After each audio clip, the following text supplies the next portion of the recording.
square method, you want both A and B term on the same side, but the C term you have to move it on the other side. Alright, in this case, what will you do? You move the 30 by making it negative. You subtract 30 on each side. So you will have y minus 30 is equal to x squared minus 16x. So we have an issue with that. We cannot go and apply completely the square because there's a coefficient of 2 in front of the x squared term, right? It always have to be 1, right? In this case, we're going to factor the 2 out. We're going to take it out. Open parentheses. Now what goes inside the parentheses is the magic part. What should we enter here? X squared. So when you distribute it, so you can get 2x squared. So in other words, I take the 2x squared divided by 2, I'm going to end up with the x squared term. Now what follow that? Cannot be negative 16 because you will multiply it by 2, right? You must take this term and divide by 2 to get what inside. In this case, it will become what? Negative 32. Cannot be 32, my friend. You're not multiplying. You divide this by that. That will give you negative 8x. So when I do my distributive property, so I can end up with the same thing that I have up there. Does that make sense? You guys seen that? So if I distribute the 2, that's going to give me my 2x, where then it's going to give me my negative 16x. Does that make sense? Then now, I can, this is my A is 1 now. You see there's an invisible 1 in front of it.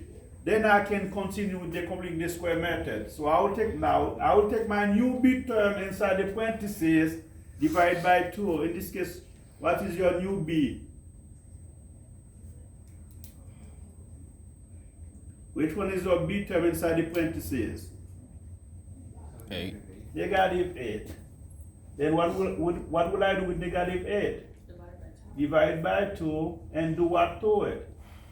And square. Right? So that's what we are going to do. So what is negative 8 divided by 2? This is where we are. Negative 8 divided by 2. This will give you negative 4. When you square it, that will give you negative 4 squared is 16, not negative 16. Guys, whenever you square negative number, it's going to become positive. This becomes 16. Do you guys see where the 16 come from? This becomes positive 16. And we keep that as our reference. This part here, negative 4.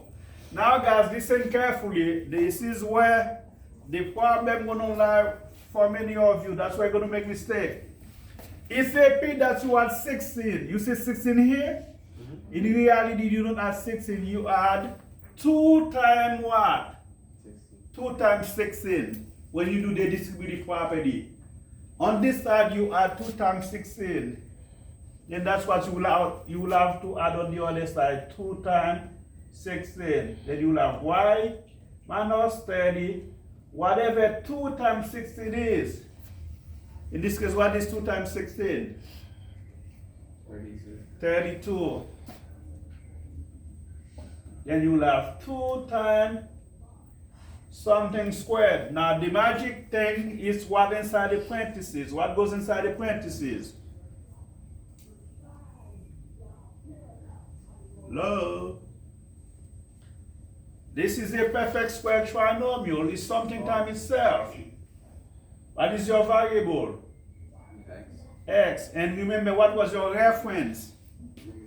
Negative 4. That the reason you let yourself, that's what going, you mark it, that's what going inside the parentheses. Then your equation is almost in vertex form now. So the only thing we have to do is simplify that side. You have y minus 30 plus 32, then you will end up with y. What is the outcome of that? 2. Plus 2 is equal to 2 times x minus 4 squared. And remember, we're going to use this part also to find your x-intercept. This, you're going to rewrite it. You only let y equal to 0, right? And we will end up with 2 times x minus 4 squared is equal to 2. We're going to use that to find the x-intercept. Now we're going to solve for y in this part. How would you solve for y? What will you do to get y by itself? You subtract 2, then your equation is in vertex form. You'll have y equal 2 times x minus 4 squared minus 2. And remember, this is what the vertex form said, is y equal a times x minus 2 plus k. You see that's what you have here? See? In this case, what is a? A is 2. What is your h?